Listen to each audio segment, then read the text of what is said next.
Everybody listen to We're Not Wizards, because we are the best, and we're not wizards, no matter what anybody says. Goodbye.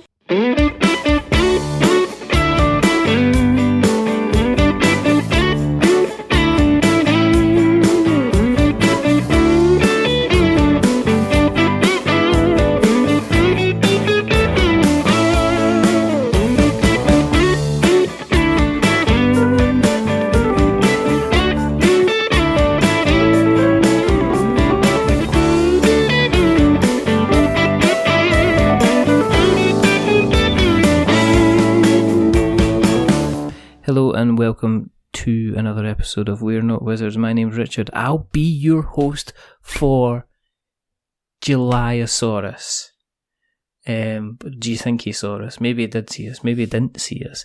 Maybe he didn't see the massive amount of success which is suddenly happening in and around this ridiculously huge dinosaur park which you're controlling, but you're not only controlling it, you are developing it.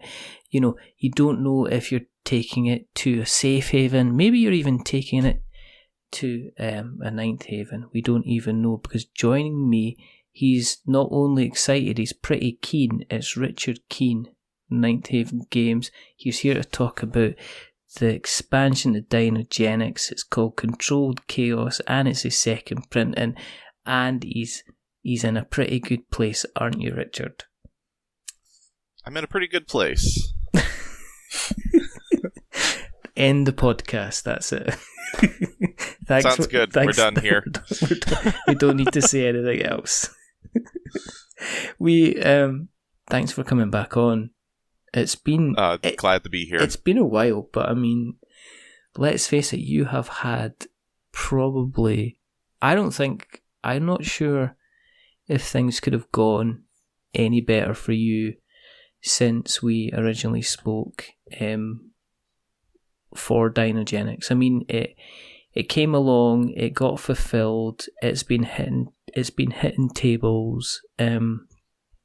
People have had, you know, a really decent amount of things to say about it. You know, people have really kind of been enjoying it. We've played it. We talked about it on the Kickstarter.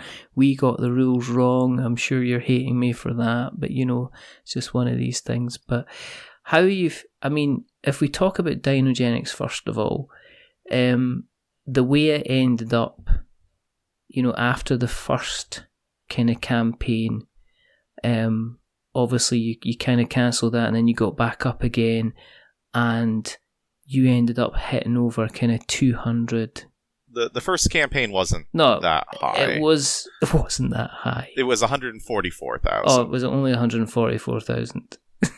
Yeah, I was looking at kind of only 144,000. Only 144,000. Kind of mixing up my numbers here because this is what I was looking on the first day of the new campaign. You kind of matched that funding, didn't you? You kind of got funded and then some. You know, within the first couple of days, you'd already beaten the kind of the total funding that you kind of hit for Dinogenics. But anyway, with that Dinogenics, has it been like a kind of a bit of a dream these last kind of 12 months since kind of Dinogenics has been out there and, you know, it all funded and it's all been produced and ready? I mean, has there been kind of little challenges along the way to get the original kind of first printing of Dinogenics to the table for people? Oh, definitely. The first campaign ultimately went very well. Very happy with that. But it was the first project that I had undertaken as far as board game production, and there were a few ups and downs along the way. Probably the biggest thing that we ran into actually came right near the end of it during fulfillment, when we were a little late. Not much. We were about 2 months later than we had originally estimated.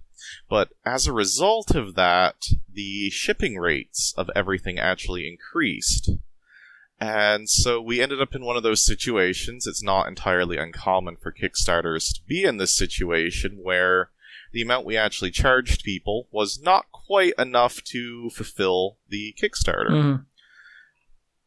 So this is... I've seen this in many different Kickstarters.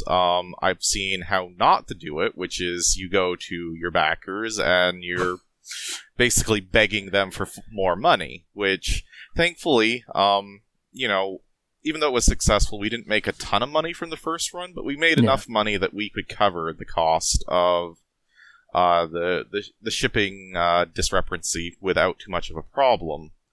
But that wasn't something that we really wanted to run into that close to the finish line. Yeah. So when that happened, it was kind of a low point.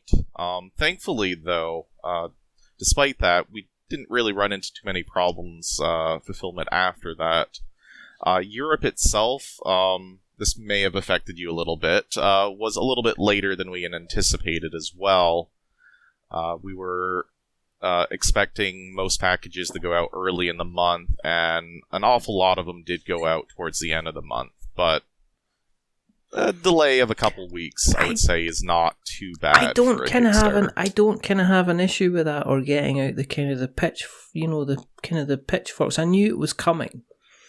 But at the end of the day, you guys, in terms of how you kind of handled the continued communication, it was, was it you and was it Chris that kind of did they work alongside you with the first project? But I remember the communication was always kind of really, really good, and you're always on the ball. And I think I only ever have an issue, speaking for myself, with fulfillment, if people go really, really quiet and aren't saying anything at all.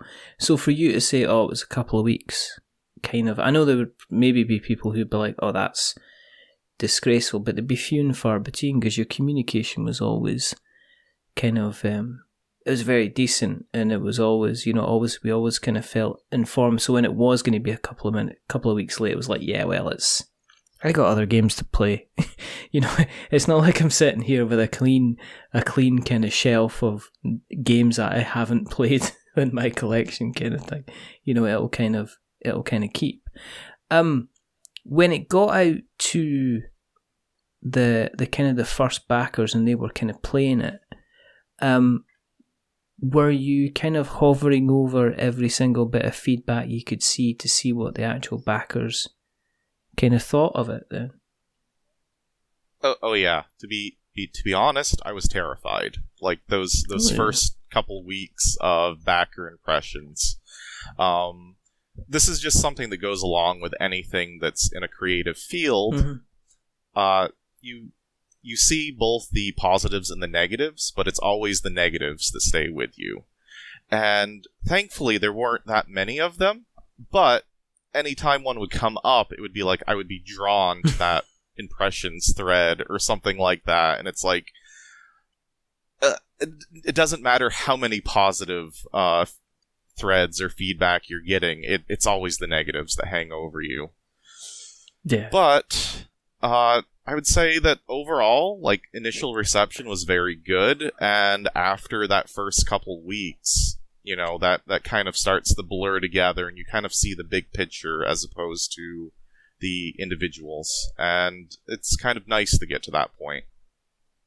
Yeah, let's talk about the other dinosaur in the room, Dinosaur Island, which kind of came up at the time of the campaign, and I've got both games, and they both play kind of completely, they do play kind of completely differently, in terms of how they kind of play kind of all together. What I found with your game was it seemed to be, and I mentioned this on the podcast, there seemed to be an awful lot more cohesion to it, as in everything kind of gelled together in terms of you dealing with the central island. Everything kind of moved within. It seemed to be a lot kind of more kind of connected to me. I mean, did you see kind of feedback direct with people still making kind of comparisons between the two games, or once it had landed, had people kind of forgotten about the Dinosaur Island kind of thing altogether? Oh no, like even today, people are still discussing the similarities between the two games. And when I say similarities, it usually is largely skin deep. Yeah. People say the theme, they see that, but aside from the fact that you're running a dinosaur park in both of them, they are very different types of experiences. Yeah. But I mean, all in all, I mean, the people that I've heard who have been playing it, they've been very positive and kind of, they have been positive in kind of like the feedback that they've given. So, was it based on the feedback that you had when it was positive? Is that what made you decide to come back for the second printing as well as just the kind of the expansion? I think anytime you return the Kickstarter, doing only the expansion would have been a mistake because, it does work as a promotional piece as well. It's going to attract new attention, and anybody that did miss out on it the first time around, they're going to want an option to jump in on it. Yeah, okay. And did you, as part of the kind of the campaign, you've got the choice of going for like Control Chaos, but you've also got the kind of the upgrade pack as well? Yes, so the upgrade pack is something that when I was talking about the game and the second printing on Board Game Geek, I'm a large part of the community. Well, not a large part of the community. I participate in the community frequently. And just in general conversation there, I would bring up some small changes that are carried over to the new edition of the game. And one thing that would always come up is people requested an option to get these changes. Yeah. Now, on the whole, there isn't that much that's new in the second printing of the game. I don't want to get caught calling it a second edition, because it's really not. Yeah. It is just a second printing. But the biggest difference is in the rulebook, which is something that we did receive a bit of criticism after the first Kickstarter. So we hired somebody to completely rewrite our rulebook. It reads better. It also looks a lot better than the first edition did. And that's really the biggest difference, but there is a couple small balance changes to a couple cards, so we threw those in there as well for the upgrade pack. If you don't have them, it's not going to break the game. Yeah. But they're little edge case scenarios where two of the manipulation cards were either a little bit underpowered or a little bit overpowered, depending on when you got them in the game. That's pretty much the extent of it. Okay. Is the feedback for the upgrade kit, has it been kind of quite positive then? That people went, yeah, I definitely kind of need this, rather than kind of pushing people to, if they wanted to kind of get these fixes, they had to buy essentially the second kind of printing of the game? It's a little mixed, to be honest. There's a little bit more negativity in it than I was really expecting, because the whole point of offering the upgrade kit was to give people an out to get these components that, you don't want to rebuy a whole game just to get a couple fixes. So it was really, I wanted to include that, but some people do feel that we should have thrown them in the expansion box as well. Of course, the reason we didn't do that, well, there's a couple of reasons. One, there is a certain degree of cost associated with doing that. Yeah. But the main component of the upgrade kit is the new manual, which physically doesn't fit in the Controlled Chaos box. So, yeah, it's... You end up cutting up in half or something like that. Then they would need to get a third edition that had, like, glue that you could put it back together. That's not a bad business model if you can get, like, $25. You could keep doing that for, ages. Let's face it, that's kind of Apple's business model. Kind of here, have something that doesn't, eventually it doesn't kind of work, and then you have to go for the next version. So there's maybe potentially something in there. I don't know if the wrath of the Kickstarter crowd... I feel like that would make me unpopular very fast. I think. I think that would be potentially like you just contacting people and saying, go and just give us more money so we can ship you out something which we didn't kind of work out what the costs were for anyway. In terms of the effect on you on your day-to-day life, I mean, has it had... Obviously, there's the positive sides of things where you got the game funded and then some. But with this campaign, has the success of this current campaign, did that take you by surprise, or were you quietly confident when it kind of seriously kind of smashed the funding goal almost immediately when it was launched? So it has taken me by surprise. I was, modesty aside, I was expecting it to do better than the first campaign, but then we basically doubled my expectations of what it was going to do. So it was not only better than what I was expecting, it was twice as good as I was expecting over the entire length of the campaign. So at this point, I'm just kind of in awe of what has happened. Does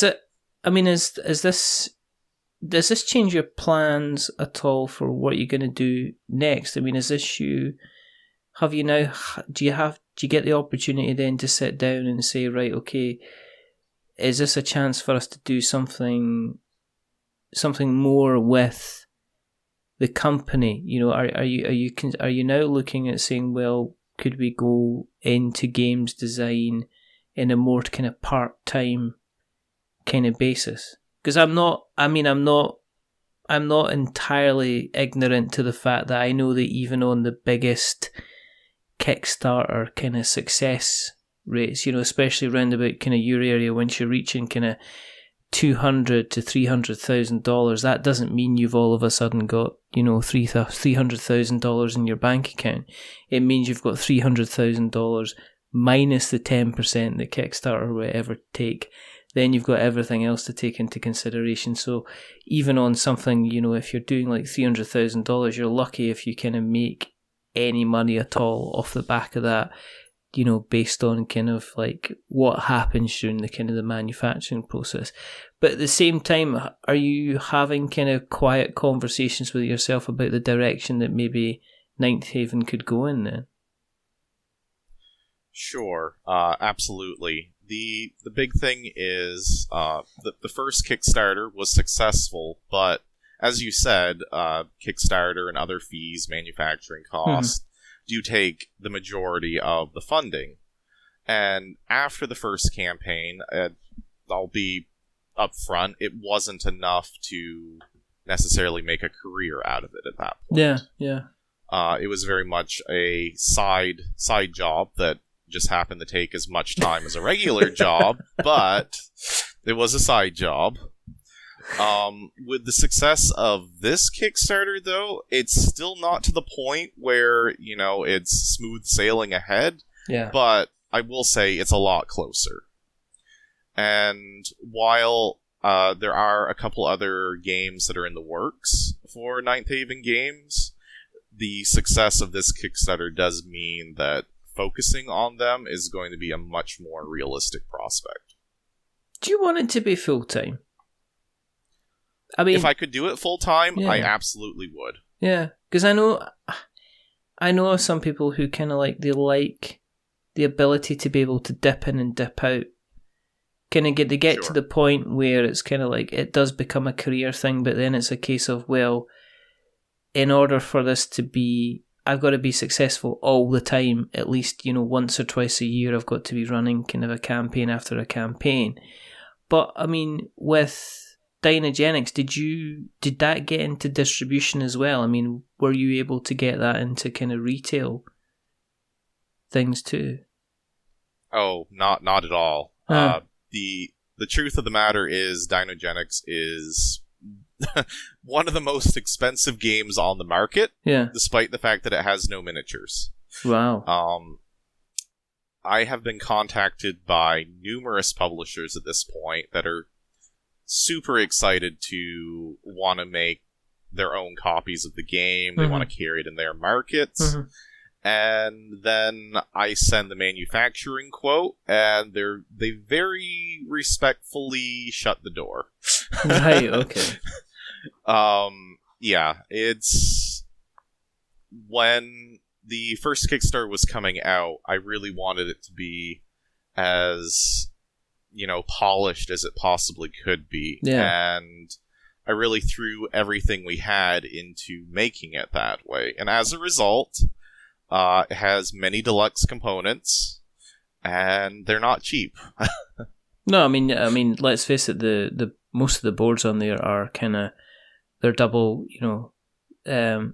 They're double kind of depth on there. You've got pretty much everything. The board's a size and a half. I mean, even everything from like the card quality to, you've gone through the thing of making individual dinosaur meeples that actually look like the dinosaurs that they represent instead of kind of very, very generic looking ones. So that you've got that when you see it on the table, you can tell what the dinosaurs that the different people kind of have when they're playing, and it just added that extra thing to the theme.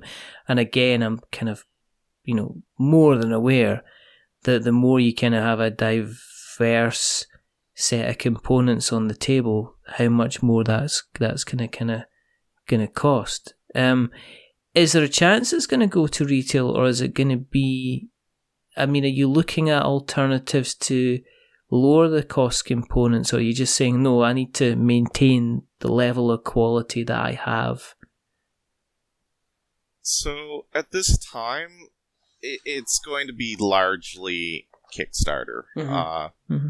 There have been a couple talks with a couple different publishers that were interested in doing like a non-deluxe version of the game, but at this time, nothing is really moving on that front, just because of how much the game would have to be reduced.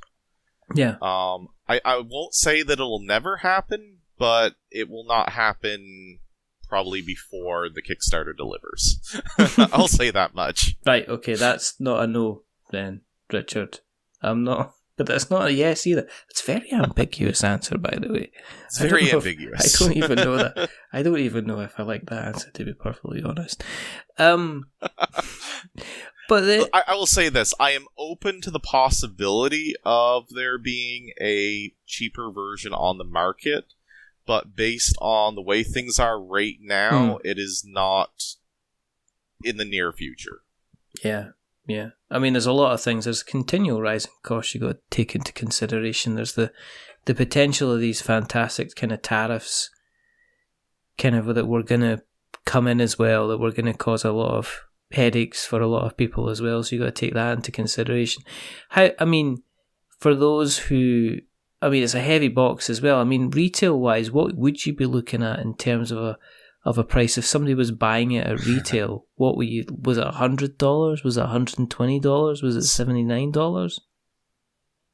So every time I speak with a publisher, they always give me roughly the same number, right, which is if we were to sell the game at the cost that it's manufactured at, it would be about $120 at retail. Wow. That's a Gloomhaven. Yes, absolutely. Yeah, and that's the kind of the quality of the kind of the components. But anyway, that's not beside the point. Have you run out of stretch goals yet? We're not out of stretch goals yet, but we did hit a lot of the big ones that we had planned, like during that very first 3 days. Which, at this point, we have a couple goals that we thought that were too ambitious for the project. Yeah. We looked into them with our manufacturer, had them spec'd out, and when we saw the price quote, it was basically, okay, that's great, that's not happening. We're just going to shut the door on it. Now that funding has gotten to the point where it is, those ridiculous, over-the-top stretch goals do start to become a reality. So, there's still a little bit of content on the horizon for sure. Were you conscious of kind of keeping stuff at the back to use as kind of stretch goals? Or because you kind of strike me as the type of person that you've given us the Dinogenics and you've kind of not held back on that. You don't strike me as the type of person who would say, right, here's a really excellent part of the game that I'm potentially going to gate behind a stretch goal, and then it's going to be basically crap if people don't play it with this particular kind of addition kind of thing. Would you prefer people to have everything that you kind of have envisioned for the game then? Very much so. That's actually something that I try to hold like a core belief of the game. Not a core belief, but core aspect of the game is I generally don't like stretch goals that add content, because there's basically one of two prospects for this. Either it was something that was cut out of the game, which isn't fair to backers, or it's something you haven't tested, which means throwing it into the game isn't necessarily a positive. Yeah. Now, with Controlled Chaos, there is a little bit of an exception here, because I don't know if you followed the most recent stretch goal, but it does actually add new dinosaurs to the game. Yeah. These were a separate subset that was actually in testing for quite a long time. However, the cost associated with them was so high, and they were they weren't a core dinosaur. They're basically like a little additional dinosaur that you can pick up to add a little bit more diversity and uniqueness to your park. So basically, when we were speccing out the cost of the game, we looked at the cost of these particular dinosaurs, and the cost ratio just wasn't there for what the component offered at the time. These were not, as I said, a core dinosaur of the game, so that was something that was ultimately cut out of the game, and it went back into balancing after that, just to make sure that taking these elements out of the game didn't break anything. That's very important when you do remove something. But now that we have this opportunity to add them back in, I think it does make for a much more thematic and flavorful experience for the game. Has it been easier kind of getting media coverage? Kind of rocking up to people and saying, hey, do you want to have a chat about our game? Because I noticed that you've got your 90-second there, but you've got Mr. Vassal doing a little video on Dinogenics. So we do. We have real reviews this time. I wasn't just you kind of like different disguises, kind of standing in front of a video screen going, buy the game, it's great. You've actually got, I mean, was it kind of easy to get Tom to kind of cover it at the time, or, was it a lot of kind of like, well, we'll send the game off, we'll put in a nice little note, and we'll wait and see if he's interested in kind of covering it at all? So, this was actually kind of funny. The Dice Tower crew received the copy of Dinogenics during a live feed they were doing. So I should know the name of their segment, but it's basically Tom does an unboxing video during a live segment. And it just happened to be that we had sent a copy of the game in the only box large enough to ship it to them, which happened to be a Home Depot box. I don't know if you have a Home Depot where you are, but it's basically a warehouse tools store. Yeah.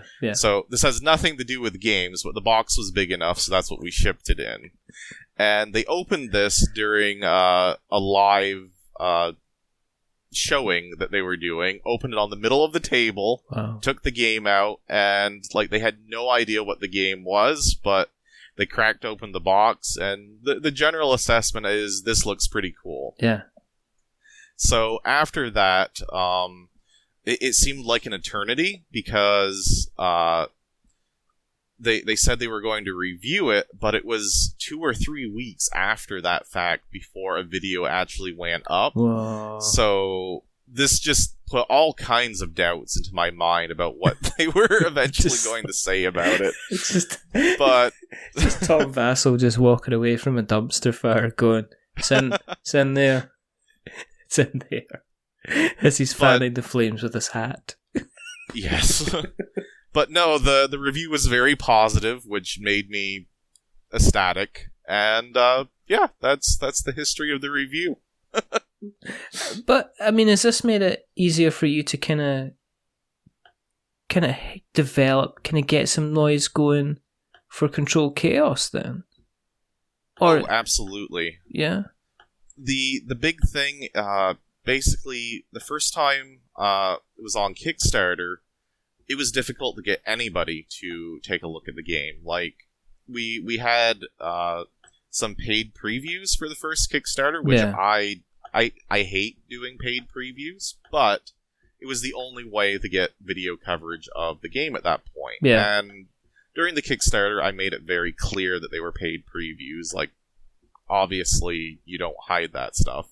But when that was the only avenue of getting coverage, it is frustrating because as a first-time developer, you're limited in your resources as far as getting people to talk to you or even getting people to take a second glance at what you're producing. But this time around, like, people have received the game. It's been all over social media. One benefit of having a horribly overproduced game is that it photographs very well in social media, so people see photos of the dino meeples on the boards and they want to know what that is. I'd like to point out, right, me saying it was horribly overproduced, right? Yeah, that was in a private chat where you asked for some direct feedback, and I don't appreciate you bringing this out into the public, alright? I really like the game. I can delete that episode now where I say I like the game, okay? So, if you don't mind, thanks kind of very, very, very much. And I mean, joking aside though, I mean this could hit some even kind of bigger figures. Are you looking to do something different now? Are you looking at moving away from the Dinogenics? Do you feel now that maybe the next step is to say, right, okay, yeah, Ninth Haven, we don't want to be known as the Dinogenics people. We want to be known as, a kind of a board game design company. And are you now looking at the next thing that you're going to kind of bring to people's tables already? Sure. As I mentioned earlier, there are a couple different games in the works. Mm-hmm. One will definitely be hitting the public viewscape sooner than the others, but it really is to the point where with Controlled Chaos, I feel like Dinogenics is more or less complete. Yeah. I can't say that I'll never go back to it if I have some great idea to add a expansion that increases some element of it. But for now, I do consider it a complete product with Controlled Chaos. So for the future, the plan is to branch out to some other areas, for sure. Are you going to do like a bigger game than Gloomhaven then, seeing as you're heading for the $120 kind of price point? Anyway, hopefully the next game will not be in the $120 price. It's going to be like a little like card game or something like that. You're going to do like, and now it's going to be produced in conjunction with Button Shy, Ninth Haven Games, 18 card game, all about, I don't know, rolling barrels down a hill. There you go, kind of thing. But are you kind of thinking, I mean, is there kind of like, are we looking at something kind of completely different for the next game? Hear me fishing for clues? The next game is very different. You don't have to tell me, it's fine. I'm just a nosy Scottish guy, don't worry about it. I mean, if it's different then that's fine, we can wait. you're building up tension now. It's like doing the third series of a popular show, maybe like Stranger Things. Is it a Stranger Things type game, Richard? It is not a Stranger Things type game. That's fine then, because it's a rubbish show anyway. But no, I mean, but for yourself, I mean, has this helped with your designer confidence kind of going forward? You know, because you took a big risk with Dinogenics. I think going forward, I have a much better idea of how to structure a game that will appeal to people without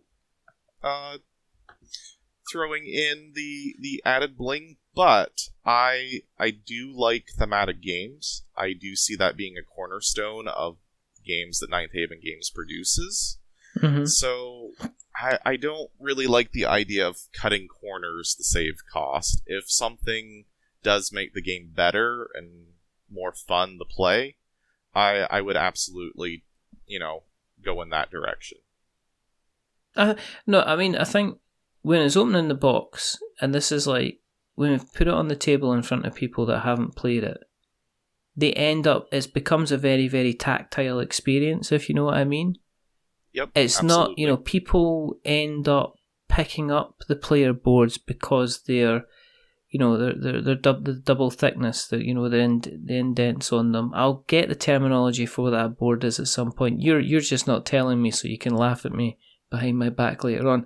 But anyway, when they were kind of going through picking up everything from the worker meeples to the dinosaurs, people were actually picking up the components and going, they were actually kind of looking at the quality, checking them out, kind of comparing them and kind of contrasting them, which I thought was like really quite kind of cool.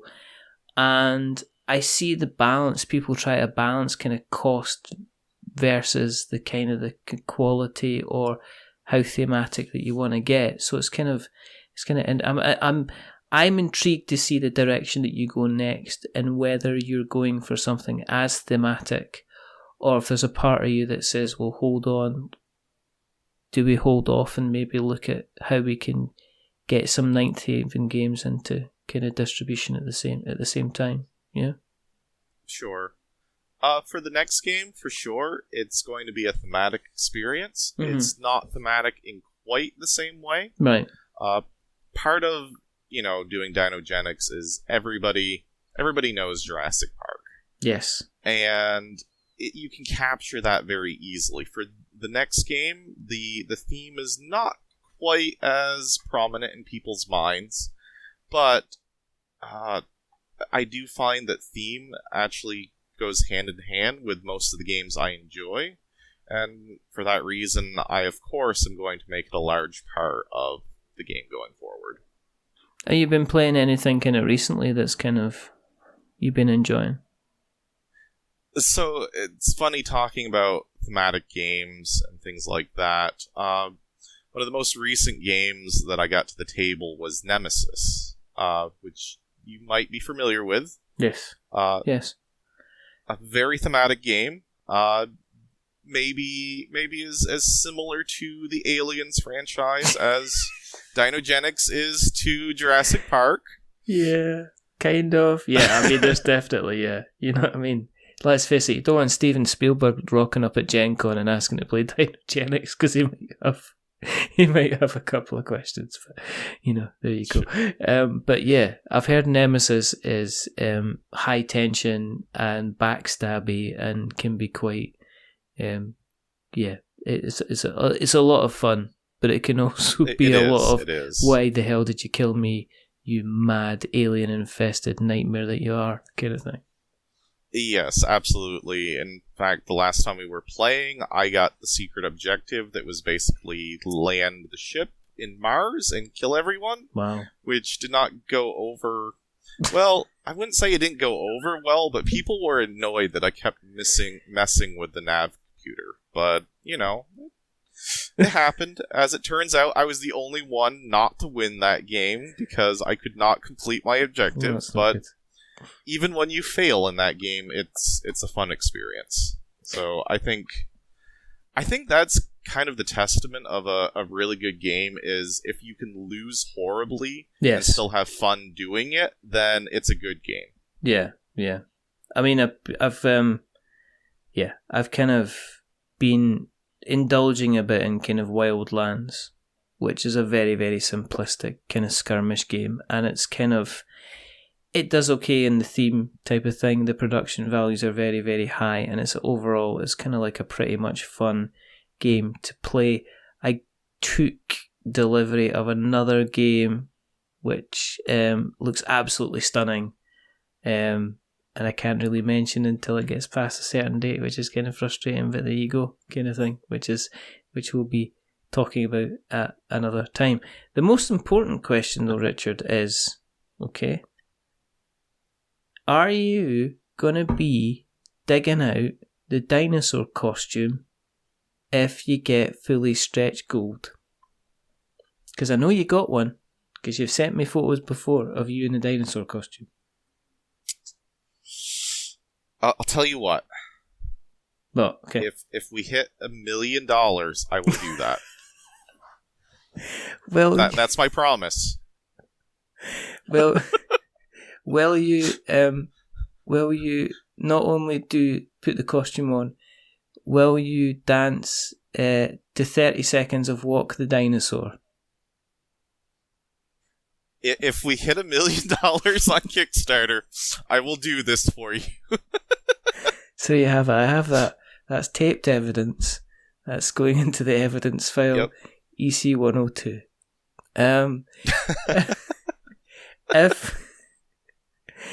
If people want to check out the campaign, we'll give them a link in the show notes to the campaign. But if people want to keep an eye on what Ninth Haven are going to be doing in the future and keep an eye on your good self, where do you exist on the internet webs? On the internet webs, you can find me on Twitter at Ninth Haven Games. Okay. You can also find us on Facebook. Currently, we only use the Dinogenics page for pretty much everything, Cool. as it's our only game, but that is simply facebook.com/Dinogenics. Cool. Excellent. And one more place, you can also go to ninthhaven.com to find our website. And we'll make sure we shall put all of these links in the show notes so that we've got notes to show, plus links where you can also buy a dinosaur costume if you want to get involved in the fantastic choreographed number which Mr. Richard Keene is going to be putting on when Control Chaos smashes through the $1 million mark. You heard it here, folks. I'm just saying, get pledging. If you've got one copy, get another couple. I want to see this boy dance. If you want to keep an eye on what we're up to, you can go to the internet webs, search for We're Not Wizards. I'll tell you what, if you reach $1 million, I'll wear a wizard costume, right? And I'll dance alongside you. All right, there you go. Maybe we can fly somewhere together. There you go. We can film this. It'll be great. That would be absolutely fantastic. I'll make sure I have a long beard. If you go to the internet, search for We're Not Wizards, you'll find us on all different types of places. Worn Out Faces, bright and early for the daily races on Twitter and Instagram and Facebook and YouTube. And we've got our blog, which is we'renotwizards.blogspot.com, and our website, which is we'renotwizards.com. And you can find us on the various podcast catchers which have got the word pod or the word cast in them, and ones that don't, like Spotify and Stitcher and Spreaker. And there's people keep telling me more of them, so this joke's wearing thin. If you like us very much, you can do a couple of things. Tell other people about us, because that's the only way that our virus spreads throughout the world. And we must be stopped. And the second thing you can do is you can go into Apple Podcasts and you can drop us a rating or a review. So if you drop us a rating or a review, don't give us 10 stars because it makes us big-headed, but don't give us 1 star because it makes us cry. Give us something like a 5 because it's in the middle and it's average, and we're just a little bit average. But the person who's not been average tonight is rather wonderful, rather fantastic, Mr. Richard Keene. Thank you, sir. Thank you. there's only 2 more things to do. First thing is to remember that we're many things, but we're not wizards. Are we wizards, Richard? Would it be bad if I said I was a wizard? Well, if you hit 1 million, I'll be one as well, so it'll be fine. And there you go. And the second thing is to say goodbye. So it's a goodbye from Richard. Say goodbye, Richard. Goodbye. And it's a goodbye from me. Remember, stay safe, roll 6s, make something awful, and check out this Kickstarter, because I like Dinogenics, and I got a feeling you will too. But until the next time, goodbye.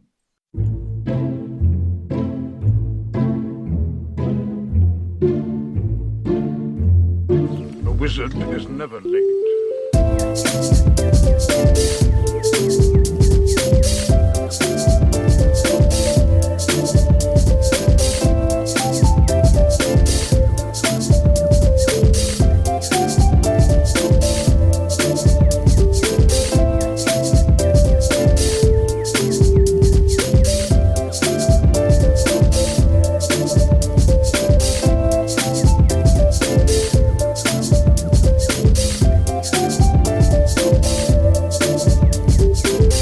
Nor is he early. He arrives precisely when he means to.